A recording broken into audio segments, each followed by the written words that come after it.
Hello again. If you own a Garmin Edge device like my 1040 Solar here and are considering investing in a power meter, or if you currently use a power meter and are considering upgrading your Garmin Edge device, then this video is for you. I'll be covering the benefits of using the Edge 1040 with power meters, so those not measuring power can see what you're missing and maybe decide whether it's worth it or not. Most if not all of these features are available on the newer Garmin Edge units, but they'll look a bit different due to the new style user interface on the new 1040 and 1040 Solar. I'm not going into the science behind it all, so no intricate explanations about excess post-exercise oxygen consumption or pedal platform center offset and the like. This is ordinary bloke stuff for ordinary people, so let's assume those that design these know what they're doing and know their stuff. I'm just going to show you what you see and how it can help. If you find anything useful in the video, it would really help grow my relatively new YouTube channel if you clicked on like and subscribe and the notification bell down below, and I'd really appreciate that. The key issue with power meters, I guess, is the more information a system like Garmin Connect has about the detail of your exercise, the more accurate and therefore useful the summary of your fitness and progress will be. Combining a heart rate monitor with your head unit does give you useful information regarding your efforts, but how real-time is that information? When your heart rate doesn't react in time with the effort, it carries on rising, for example, a while after you've eased off, whereas measuring your power is immediate. Your heart rate can also be unusually high because you're too hot, slightly ill or stressed, whereas power data will be consistent and accurate. And with these units there's loads more detail to delve into, so if you love poring over graphs and data over your post-ride coffee, then get yourself a power meter. So here are the data screens you can choose to have displayed during a ride when you have a power meter synced to your Garmin Edge 1040. First of all, my least favourite, workouts. Access through the hamburger button, bottom right, then choosing training, then workouts. You'll see a list of any that have been downloaded. Choose which one you want and it will load up. At the top you'll see daily suggested workouts.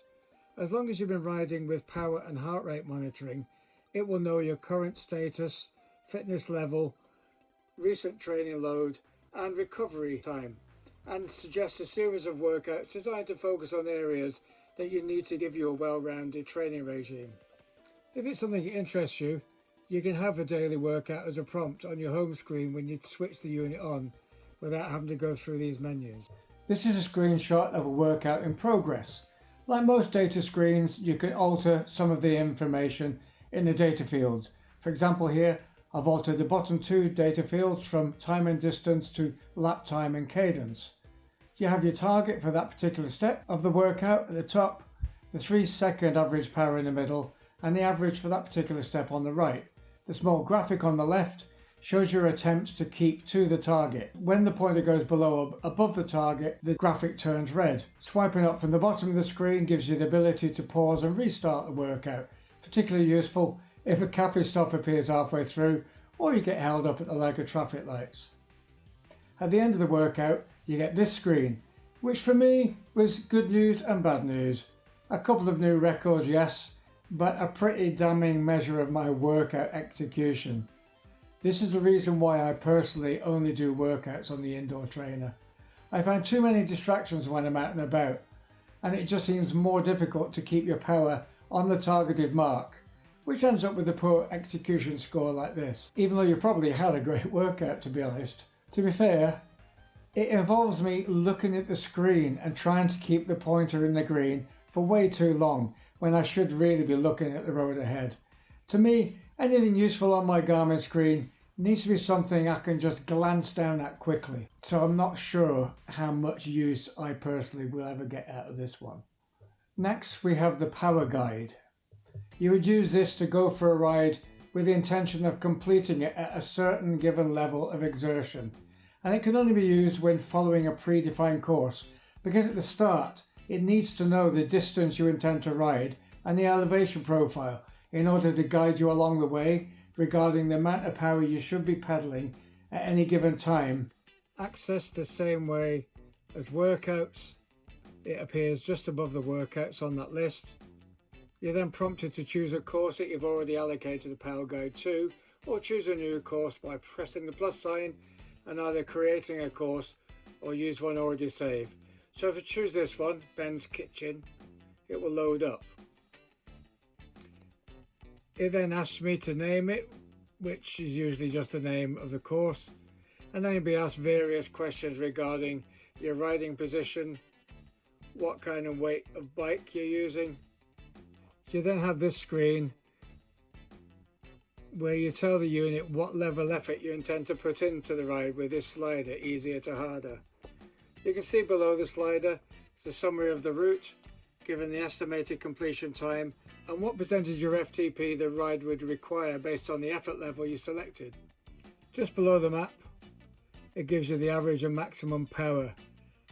By moving the slider along to the right, it recalculates everything and updates the information. When you click on save, the next time you do that particular ride, it will ask you if you want to load the power guide, and you respond with a simple yes or no. Here is the power guide on a ride. The course is split into sections, usually when there's significant changes in elevation, and then gives you guidance on the power you should be putting out for that particular split, based on getting you to the end without putting too much or too little effort on earlier on. And if halfway around you feel like you've bit off more than you can chew, you can swipe up from the bottom and change the effort level during the ride. Usually you have a miniature map in the middle of the screen like this to save you having to look separately at the map screen. But even more usefully, when you approach and are on a climb, the Garmin Climb Pro screen pops in and combines with this screen to give you both sets of information in one. The power guide only can be used on a solo ride though. The numbers on there are very personal and shouldn't really be affected by the drafting you would get from others. Although that said, it probably is useful for somebody new to racing to make sure they don't burn too many matches early on and hit the right power numbers to complete the race. All of this might be a bit too much detail for many riders like me, to be honest, but one of the very useful and much simpler graphical data fields on the 1040 when using a power meter is the power graph. This can look different and have less information on it depending on what size data field you choose. I find it best to have a screen where you can display it on half of your screen, in this case shared with a cadence graph, although it's equally useful shared on the screen with a heart rate graph. The axis across left to right is a period of 100 seconds, and the colour coding on the graph is based on the training zones that you set up based on your FTP.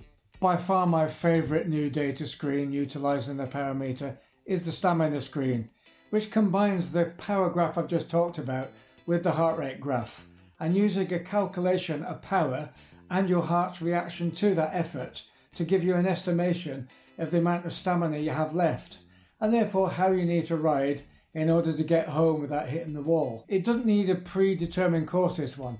You just select whether you want it to tell you how many miles you're able to keep going for or how much time you're able to keep going for at your current effort level. I used the screen a lot on a particular ride recently, and at the end I went up a nice steep climb to really put it through its paces.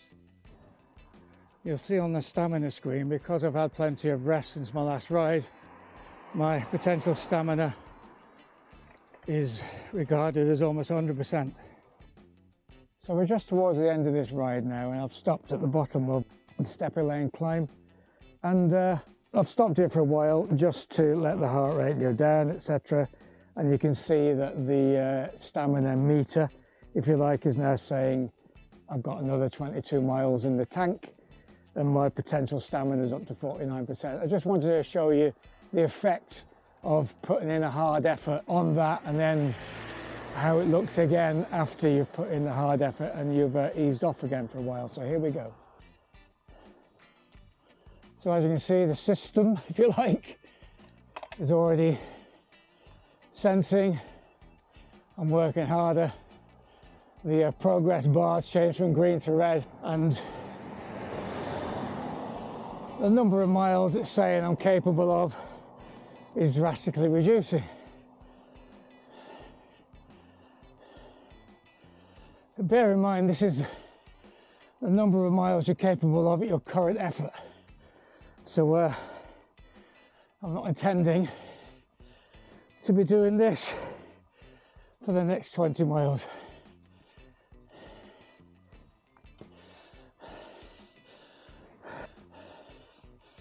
So everything's in the red, heart rate's in the red, power meter showing I'm working hard,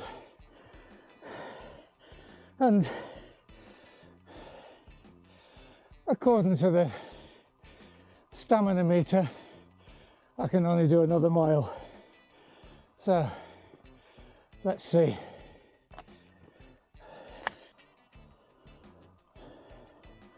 So this is just a minute or so later.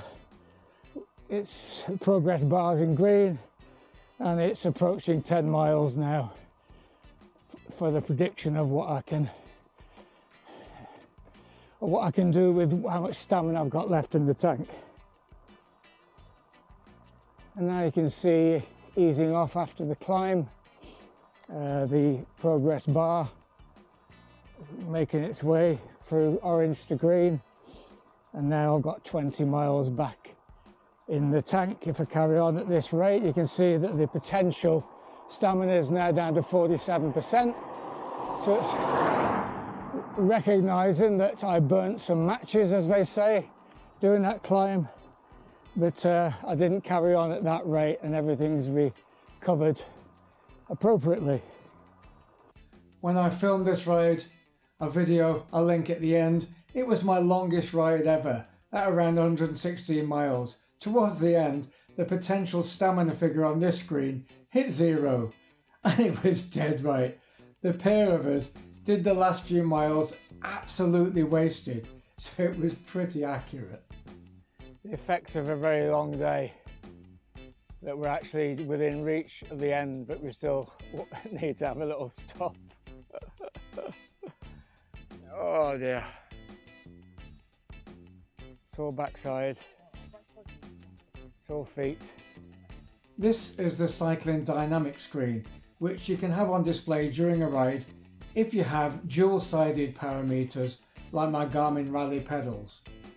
This gives you another load of graphical data to look at after the ride, to determine whether you're favouring one leg or the other when putting power through your pedal stroke, and whether you're putting your power through the centre of the pedal or not, to help you understand and improve the efficiency of your pedal stroke. Definitely one for the data geeks, this one. At the end of any ride, you get this ride summary, and with a power meter you get this extra piece of information, so you can see the training effect of that particular ride. On your home screen glances section, which is this lot here, there's a plethora of power related information for you. If you choose this one here, training status, then you start off with a general description of where you are with your training. With me it says I'm peaking. It will be difficult to maintain this status for long, and they're dead right. It also there has there my VO2 Max and my Acute Load. More information is then revealed by swiping the screen. So here we have detail about my VO2 Max. There you have a graph showing your acute load, the green area being your optimal range. Your exercise loads after the last 7 days. Been a bit lazy the last half of the week. And what you need to focus on: anaerobic exercise, high aerobic and low aerobic. And again, it suggests I've been slacking a bit, which is a bit unfair. Cycling ability, this actually gives a summary based on what you've been doing as to what kind of rider you are. And there I am, an endurance specialist, which is probably what I'm aiming to be, so that's not too bad. If you then choose the power, again that gives you detail of your FTP, and swiping to the right you get what is known as a power curve, which is basically showing you your maximum power over a series of periods of time from 1 second, 20 seconds, all the way up to 5 hours.